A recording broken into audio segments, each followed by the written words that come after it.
Thank you. Thank you very much. Vice President Cat Lady Guy, Speaker Christian Zionist Psychopath, Senator Reptile, President Clinton, straight off of eating some babies. We all know Mrs. Clinton likes to eat those babies.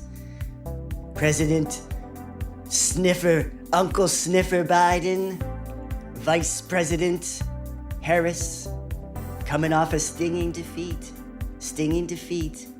She got really blown out.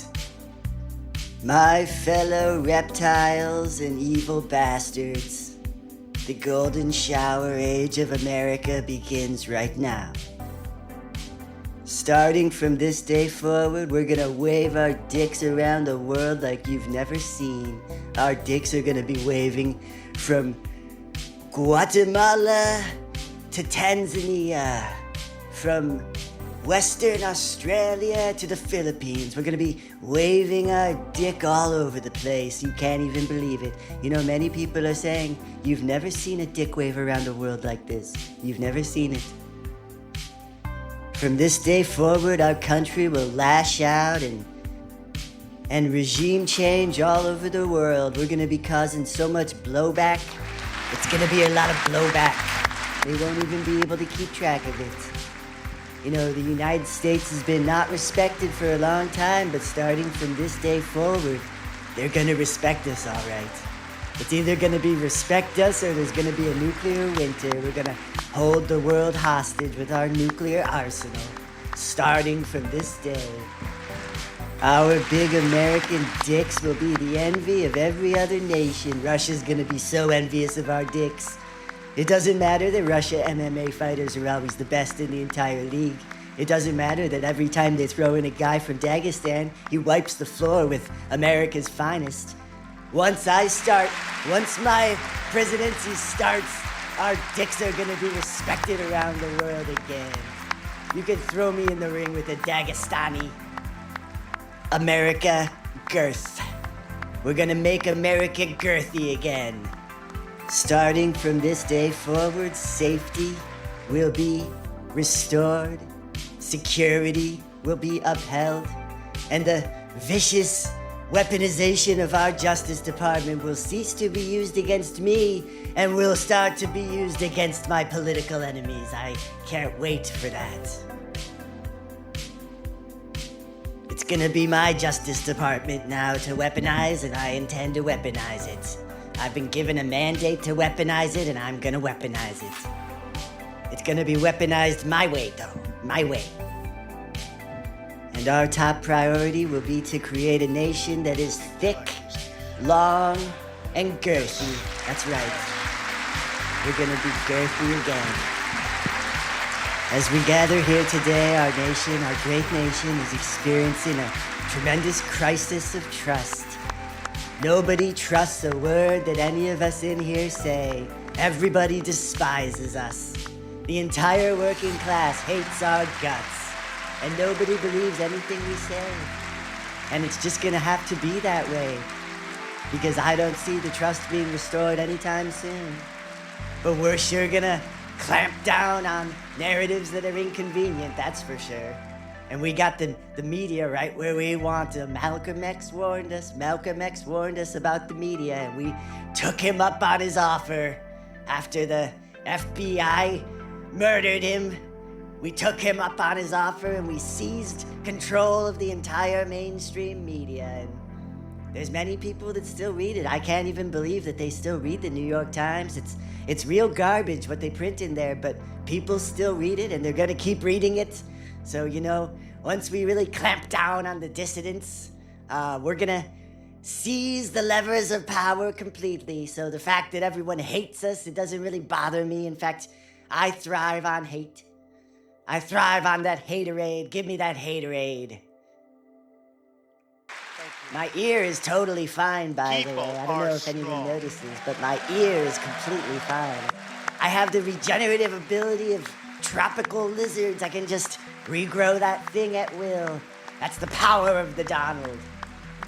Moving forward from this moment on, America's flaccidity is over. It's over, folks. The journey to being king shit up on this stage again has not been easy. It was only a few short months ago on a beautiful sunny day in Butler, Pennsylvania that an assassin's bullet rang out and a blood bag exploded behind my ear, and there was so much blood, and we got that beautiful photo op, folks. Beautiful photo op. It's amazing what they can do with fake blood these days. Now feeding into the messianic lunacy of my base, and I want the world to know that God has chosen me. I am chosen by God to make America girthy again. And we're gonna make it girthy, folks. Starting today, I'm gonna bring back national unity and pay homage to our great Constitution by signing so many executive orders, it's gonna make your head spin. And the first executive order I'm signing is gonna be to scapegoat the undocumented people, folks. Their life hasn't been hard enough already. We're gonna make it harder. We're gonna tear families apart and prevent people from seeking asylum. That's the first thing we're gonna do to restore our national unity.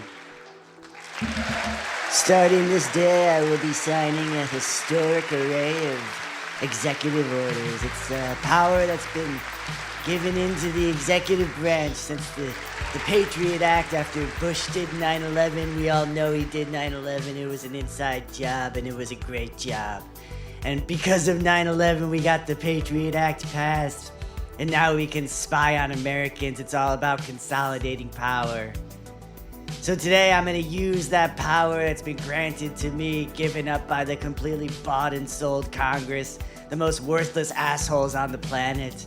Unless you want insider trading, if you want good stock advice, follow the fucking chuds and morons and Pelosi's in the Congress. They got great wisdom when it comes to that insider trading. But today I'm going to be signing more executive orders that you know what to do with. It's going to make your head spin. And it's going to mark the restoration of America and the revolution of white supremacism. That's right, it's the white supremacist revolution, baby.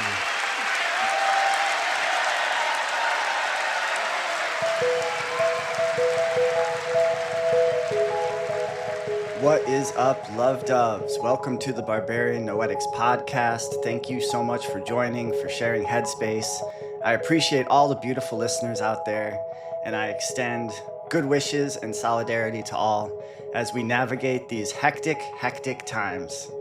I have been struggling mentally, emotionally. It's been hard to produce the podcast. I feel like since the inauguration, it's just been like one thing after the other. I feel like we're just always slammed in the face through the infosphere with so much information, and so much of it is bad. I rejoiced when the ceasefire went into effect for the Palestinian people. I'm so glad that they have a respite from the just slaughter and bombing campaign that they've been enduring for 16 months. But then I also felt such anger at the Biden-Blinken Democrat administration that allowed the slaughter to happen for 16 months when it was apparent the entire time that all it took was one phone call, and that's what we were all saying. All it would take is one phone call. Of course, Joe Biden was ideologically committed to the slaughter. So it's like mixture of emotions. Then Trump's inauguration happens, and his inauguration speech, first thing he does is he just attacks the Mexican people and the Latin American people and the migrants, just attack immediately. And that shit strikes way close to home. I've spoken about this in the past, but when I lost both my parents back to back, it happened in 2023.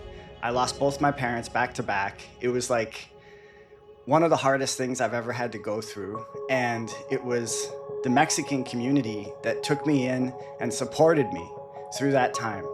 And many of those people are undocumented people. And I've said this before, the most beautiful people in my life are undocumented people. So I feel as though it's my duty and it's my honor right now to stand with the undocumented people and just say loud and clear again and again that migration is a human right, and that people have every right to come here and seek a better life. And my experience with undocumented people is they are generous, kind, and they contribute to society. But I don't like this whole thing of like, well, we should let the undocumented people come in because they harvest the fields and put food on our plate. It's like, what a selfish thing is that? We should let them in because they are human beings and they have every right to seek a better life. Migration is a human right. So I have been attending protest after protest on the West Side, standing with the undocumented, speaking for those who cannot speak, because obviously if you're undocumented right now, you are not going to protest because you're fearful that fucking ICE will come and pluck you off the street and deport you and separate families. You know, this whole narrative that they're going after criminals is false. They're going after everybody. Even indigenous people, I know the Navajo, the Diné people are being harassed by ICE, targeted by ICE. It's a racial profiling campaign and it's disgusting. So I found it very energizing, and I'm going to continue to go to these protests, and I find them very energizing because it gives me some semblance of hope and feeling of belonging and solidarity. And again, it's the least I can do, and it's my honor to stand with the undocumented right now and do everything I can to raise my voice and proclaim that migration is a human right and people have every right to come here. And I celebrate it when people come here to seek a better life. We can expand our society out together. We can build our infrastructure out together. It's not a zero-sum game. It's not like if these people get to seek a better life, it's gonna fuck me over. Migration is not the problem. Predatory capitalism is the problem. So, like I said, I'm just gonna continue making my voice heard, raising it up as much as I can with the little platform that I have, attending protests, standing with my people, mi gente, and rise up Rasa. And I just bless all the undocumented people out there. I stand with you, I love you, and nothing is ever gonna shake me from that conviction. For today's show, I did a parody of Trump's inauguration speech. I'm gonna share that with you guys, and then I'm gonna speak briefly about mental health. And I'm gonna start doing mental health check-ins pretty much every episode, because like I've said before, mental health is the foundation of everything. Every day is a new struggle, really, for people that struggle with depression and anxiety and paranoia and addiction. And I'm gonna do my best to speak openly about these things so that people know they're not alone. And sometimes, like I said, when I've been going through my darkest periods, just hearing another voice on a podcast, and especially voices that are talking about struggling, it just helps you to cope. And sometimes you just need to cope and get through it. There is a light at the end of the tunnel. I do feel like I've turned a corner, and I've been going through it. I was also struggling with pretty intense addiction. I'm not going to go into the details of my addiction, but it was an intense, expensive addiction, and it was I know it wasn't great for my body in the long run, and I just went cold turkey. And so it's been very difficult for that period, that initial period, when you stop doing something that you've been doing. This was something that I started after my dad passed away as just a way to help me get through that time, because it was the hardest thing I've ever had to go through when my dad passed away. And so I have an addictive personality. I don't drink anymore, but there's other things you can get addicted to out on these streets. And when you are giving something like that up, I realized I had been using it as a crutch for my creativity. So it was very difficult for me to just muster up the drive to communicate and to create.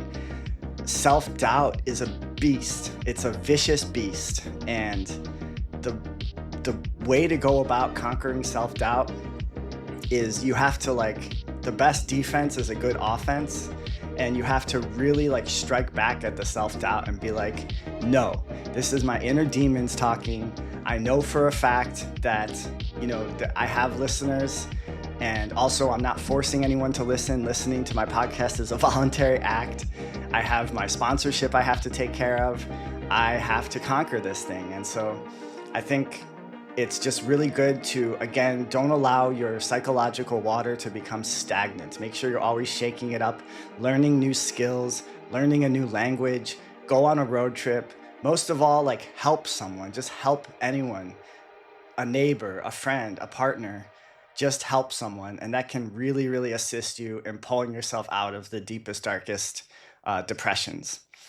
So I'm proud of myself and happy to report that I have turned a corner. I want to give a major shout out to my acupuncturist at Phoenix Community Acupuncture. She has helped me immensely. I've been honest with her that I'm trying to overcome this addiction, and she kind of has designed a treatment for me acupuncturally. I also did cupping for the first time, and that was fucking awesome. I love cupping. It does make you look like you got mauled by an octopus because it leaves like kind of bruises on you, but it's so worth it. It's so good for your circulation, and it was really good for me emotionally. It kind of shook me up, which is what I needed. So gracias a dia to adiosa to acupuncture. Another thing that has definitely helped me as I navigate this period is my sponsor, Magic Mind. I've been taking these Magic Mind shots every day religiously, and they've got the ashwagandha in there, and they have the cordyceps, and it really helps to level me out. It helps to start my day off right, and it's really helped those exogenous, I think that's the term, exogenous compounds. It's so important what we eat, what we drink, what we put into our bodies, and the good people at Magic Mind send me this beautiful product, and it really helps me out. So for a limited time, you can get 45% off the Magic Mind bundle. This is the day and nighttime bundle. It helps you be energized during the day, and then it helps you sleep well at night. 24-hour care. You go to magicmind.com/noeticsjan. That's magicmind.com/noeticsjan. The link is in the description, and that's for 45% off for a limited time. Do consider it. It's a great product. They've been good to me. It's very easy to subscribe. You can get that subscription, and then you don't have to worry about it. It's sent every month to your door. I think that money spent on mental health and taking care of yourself is money well spent. That's just how I feel. And there's also no risk. They offer a 100-day, 100% refund if you're not happy with the product. So again, that's magicmind.com/noeticsjan to get this amazing adaptogenic elixir that helps you during the day and helps you sleep well at night. Something else that's been grinding my gears is just how disgusting and straight up racist Fox News has become. I despise all corporate media because it's all just state propaganda, just a straight mouthpiece for the state. It's lies and deception and brainwashing. But Fox News has also added like a very legit, like straight racist element to where they're just 24/7. The only reason I'm subjected to it is because I go to the gym to try to take care of my mental and take care of my physical. And then they got the fucking televisions just blaring this shit 24/7. And all Fox News talks about now is alleged crimes committed by migrants. Alleged. Alleged means it's not proven. Alleged is what you have to say legally to protect yourself against slander. So alleged, when there's just alleged, it's very sus, but it just feeds into this xenophobia and racism that I find so disturbing and disgusting. So fuck you, Fox News. They're all the talking heads on there are such simps for Trump, simps for the establishment. They talk about the deep state. They play right into the deep state's hands. And if I have to see this fucking Department of Homeland Security czar Tom Homan anymore on television, I'm gonna puke. Tom Homan looks like an unsalted stadium pretzel. And honestly, in the words of Paloma Mami, I think he needs a Spanish mommy in his life. Like people that scream about gay people are usually closet gay. I think Tom Homan needs a Spanish mommy in his life. I'm just saying. That man is a piece of dog shit, and fuck him. And fuck this deportation campaign, and we're gonna stay out on these streets. The last protest I went to was really, really fun. We took over the intersection, we were dancing to cumbia, and then what did the cops do? They barricaded us, so they barricaded the streets. So that sent a signal that people could party in the street because the cops had barricaded it so no one could come through. So people then went and they poured into the streets. We're all having a good time, listening to music, not hurting nobody, standing with the undocumented. And then they start with their loudspeaker shit. To willingly block traffic is a class A misdemeanor. You are subject to arrest. And then they started firing fucking rubber bullets at people. And there's abuelos y abuelas and kids there. It's like all generation. It was good times. It was good vibes. It was like a family vibe. And they starting with the rubber bullets just because there's people partying in the streets. So that is gives you an idea of where the powers that be are aligned on this topic. They're all watching Fox News, and it's not doing them any good. So turn off the television and come to one of these protests. You can find them on Instagram. They're easy to find. Show up, stand with the undocumented people, stand with Mexico, and let's stop this deportation campaign. All right, everyone, I'm gonna get into the skits. I also did another skit based on the Tulsi Gabbard nomination. There was this Democrat senator that was a complete asshole, and I did a skit making fun of him too. So much love, everybody. Again, nothing but love and respect and solidarity to all my undocumented familia out there, and let's make this country decent. Let's stand with one another. Let's stand united. Let's not just bicker over fucking culture war dog shit. Let's realize that we are the working class. We have the power. We have to stand together, not divided. All right, much love, everyone. Get into these skits, and then we'll get out of here. Peace. Hold on to your butt. Hold on to your butt. Hold on to your butt. Hold on to your butt. Hold on to your butt. Hold on to your butt. Hold on to your butt. Hold on to your butt. Hold on to your butt. Hold on to your butt. Senator Michael Bennet, Democrat from Colorado, the man with the most punchable voice in government. I'm going to ask you one more time. Have you gotten laid since the 1980s, Senator? Has it been that long, Senator? A yes or no? Yes or no, Senator? Do you believe, as the chairman of this committee believes, as the vast majority of members of our intelligence agencies believe, that Edward Snowden was a traitor to the United States of America? Sir, you're dodging the question. It's a yes or no answer. Have you gotten laid since the 1980s? And did you have a coke dick at the disco ball in the parking lot that last time? So it wasn't even that great. It's yes or no, Senator. It's not a moment to propagate theories, conspiracy theories, or... Conspiracy theories? Conspiracy theories, you mean... Senator, you do know that the intelligence agencies weaponized the term conspiracy theory after the Warren Commission came out, and the American people knew that the magic bullet theory was ridiculous, and that someone, it was most likely a group of people, turkey shot JFK on the grassy knoll. But I'm getting sidetracked, Senator. I don't want to hear about your conspiracy theory talk. By the way, conspiracies are a real thing. They happen all the time. So I don't appreciate this weaponization of the term. But Senator, back to the point at hand. The people need to know before you are confirmed. Have you gotten laid since the 1980s, Senator? Yes or no?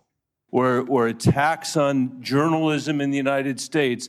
This is when you need to answer the questions of the people whose votes you're asking for to be confirmed.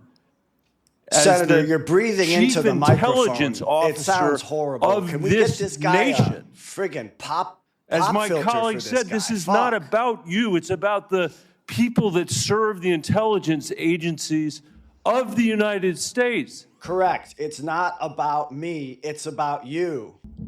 Answer the question. Was it 1981 in the parking lot of a now defunct discotheque that you had bad coke sex and you haven't gotten laid since, Senator? This is the rubber hitting the road right now, not the rubber that you utilized that night very poorly, I might add.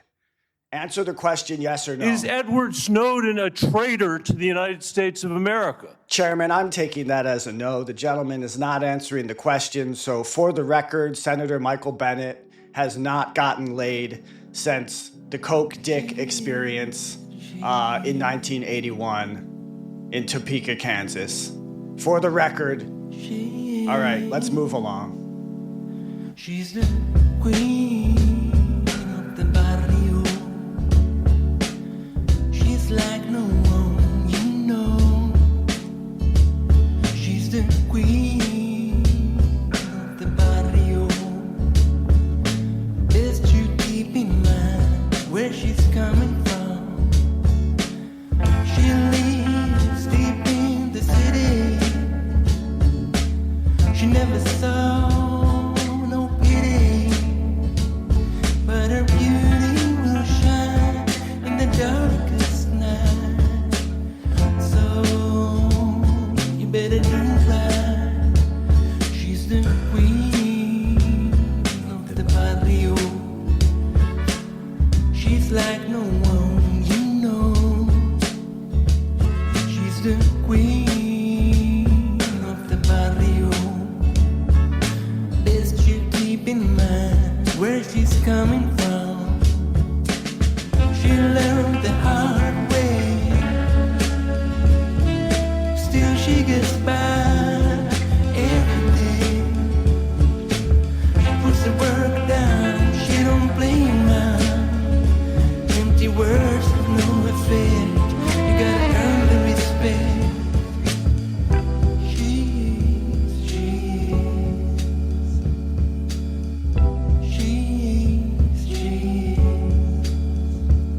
She's the queen of the barrio. She's the queen of the barrio. She lives deep in the city. She never saw no pity, but her beauty will shine in the darkest night. So you better do right.